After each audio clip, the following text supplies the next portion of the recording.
বিকেপিয়া।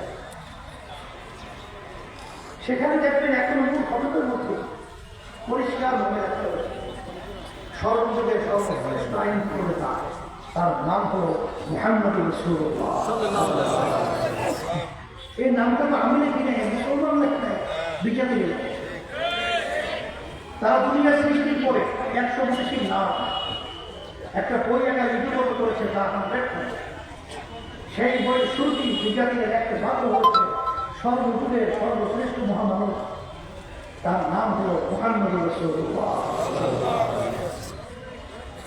এই সংক্ষেপ কথার ব্যাপারে আমি মূলত বোঝাতে চাই, আমার বারবার কথাটা বলতে ভালো লাগে না, বলতেও পারে।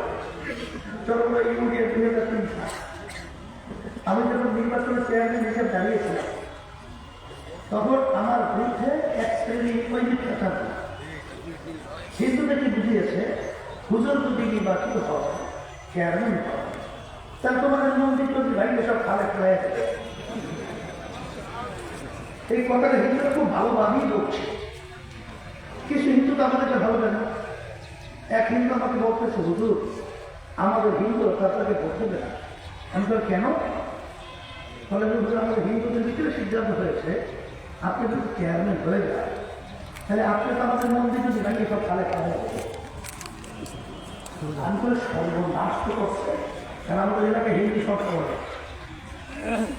যাই হোক, আমি আমাদের মাদ্রাসার যে মূল রাস্তা, সেই রাস্তা সেখানে শ্রম কাটতেছি, তখন এক হিন্দু আমাকে বলতে ধরুন পশুবাস করবেন, আপনি যদি চেয়ারম্যান হন তাহলে আমাদের পুজো কিছু করতে দিবেন।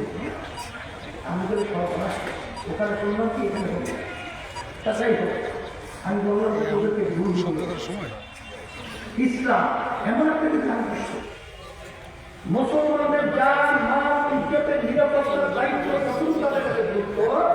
ইসলামের যে আদর্শ বলছে যে বিজ্ঞানীদের যার নাম ইজ্জত নিরাপত্তার যুক্ত হুবহু মুসলমানদের কাছে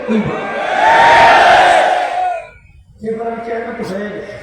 সামনে গেলাম একটা হওয়ার পরে আপনারা জানেন একটা তরুণী গেলে খবর নিয়ে দেখেন কত সময় আকর্ষণ করুন। এরপর থেকে প্রায় 70 জন মতো হিন্দু আগে ভয়তে ভয়তে কাজ করতেন, প্রকাশ্যে ইসলামী আন্দোলনের সদস্য।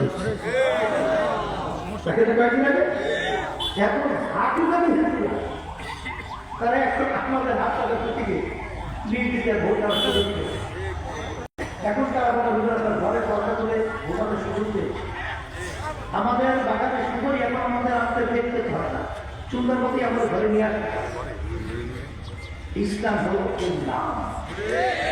আজকে বাংলাদেশের সরকার 93% মতো মুসলমান, আর সেই দেশটাকে 53 বছর যারা পরিচালনা করল আমাদের এই সুন্দর দেশটাকে তাম দুনিয়ার ভিতরে একবার নির্মাণ 5 বার চোরের দিক থেকে ফাঁস বানিয়েছে, কলঙ্কিত করেছে।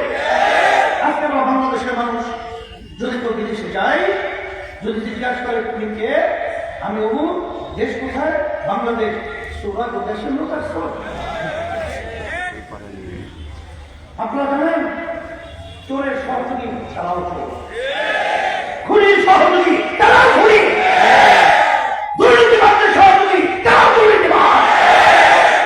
পরিস্থিতি 53 বছর স্বাধীনতা বয়স, যাদের মাঝে ওদের চলছিল।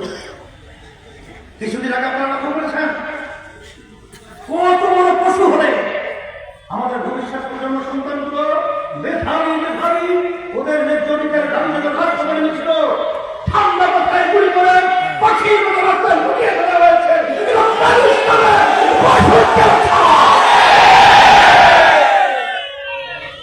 আপনারা দেখেছেন দেশ পরিবর্তন আমাদের কি করতে হবে? আল্লাহ রাব্বুল আলামিন এই জন্য আমি বলবো ইসলামী আন্দোলন বাংলাদেশ, আপনারা দেখেছেন 1987 সালে লোকজন আছে, এই জন্য কি আমরা ক্ষমতা যাই না, ঠিক না? আসলে বাস্তবতা হলো এই যে অনেকে চিন্তার ব্যবধান পায়, বারবার ওরা বিভিন্ন আমাদেরকে বোকা পেয়ে ধোকা দিয়ে সিঁড়ি বানিয়ে ক্ষমতায় যে টুন শব্দ ব্যবহার করে।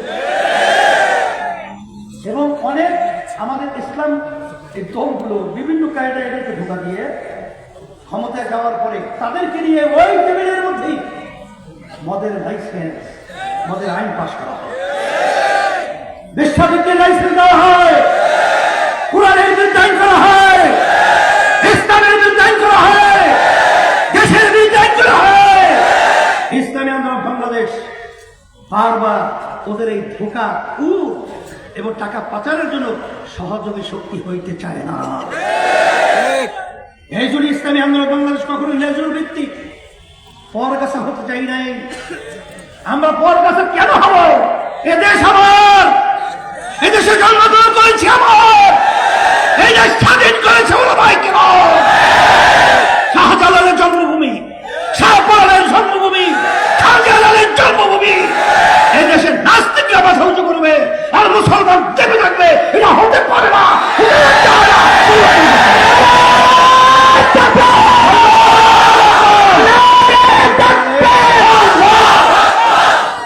আপনারা জানেন 2024 জানুয়ারি 7ই নির্বাচন। আমাদেরকে কি কি অফার দেওয়া হয়েছে তা আমি জানি। প্রধানমন্ত্রীর পক্ষ থেকে বারবার আমাকে নিয়ে যে বৈঠক করে কি বলেছে তা আমি জানি।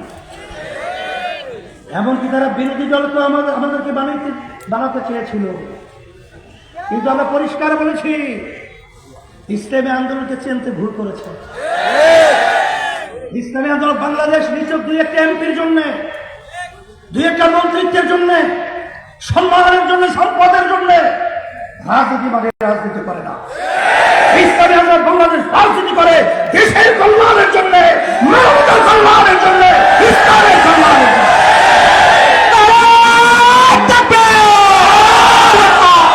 আমি সকল প্রদত্ত আহ্বান জানাবো আমাদের যুগ্ম মহাসচিব গাজী আতাউর রহমান সহ অন্যান্য দায়িত্বশীলতা কথা বলেছেন, কথা আমি পুনরাবৃত্তি না করে বর্তমানে অন্তর্বর্তীকালীন সরকার এখন চোখে দেখে কি জানি তোমরা কারা, কোথা থেকে এসেছ,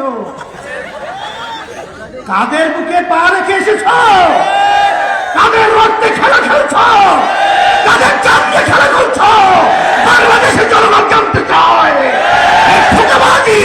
ওই মস্তরে বসে করা যাবে না। বারবার বলেছি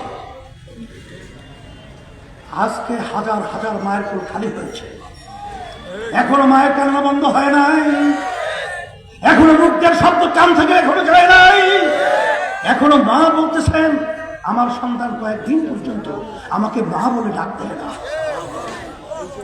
সেই শব্দ এখন আমাদের কান থেকে যায় নাই। আর বিনা পরিশ্রমে চেয়ার পাইছে আর ওখানে বসে বসে তামসা করছেন।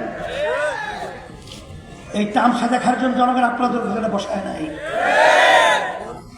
জনগণের প্রত্যাশা ছিল 53 বছরে যারা বারবার আমাদেরকে বোকা বানিয়ে ধোকা দিয়ে মাথায় নুন রেখে পরেই খাওয়ার প্রবণতা দেখিয়েছে, এর পরিবর্তনের মাধ্যমে এই বাংলাদেশটা হবে একটা কল্যাণ রাষ্ট্র, সুন্দর রাষ্ট্র। এই দেশটা হবে তাম বিশ্বের মধ্যে মাথা সম্মান উচ্চ করে দাঁড়িয়ে থাকা রাষ্ট্র।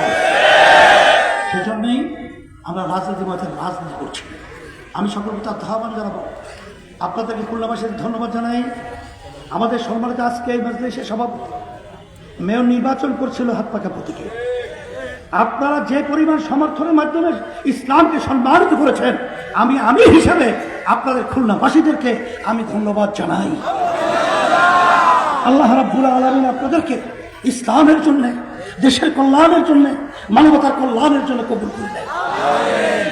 সাথে সাথে বিশেষ করে আমি বলবো আজকে বাংলাদেশের মধ্যে ইসলামের পক্ষে একটা ক্ষেত্র সুন্দর তৈরি হয়েছে। এই ক্ষেত্রে আমরা বারবার আর বিগত দিনে পরীক্ষিত যারা দুর্নীতিবাজ, খুনি, স্বার্থান্বেষী মত, এদেরকে আর ক্ষমতায় আমরা দেখতে চাই না, নিতেও চাই না। এই জন্য আমার ভাইদেরকে বলবো, মাঠে যুদ্ধ চলছে, দৌড়ের পাল্লা চলছে। আল্লাহ বলছেন জিহাদ করার মতো।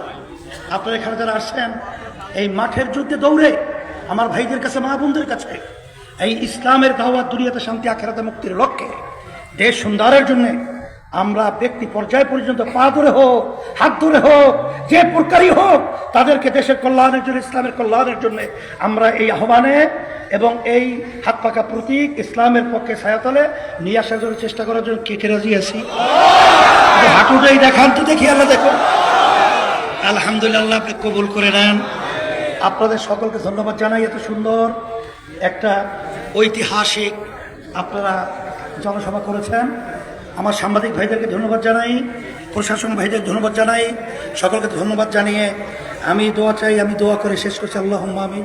রব্বানা আতিনা ফিদ দুনিয়া হাসানাহ ওয়া ফিল আখিরাতি হাসানাহ ওয়া কিনা আযাবান নার বিরহমাতিকা ইয়া আরহামার রাহিমিন।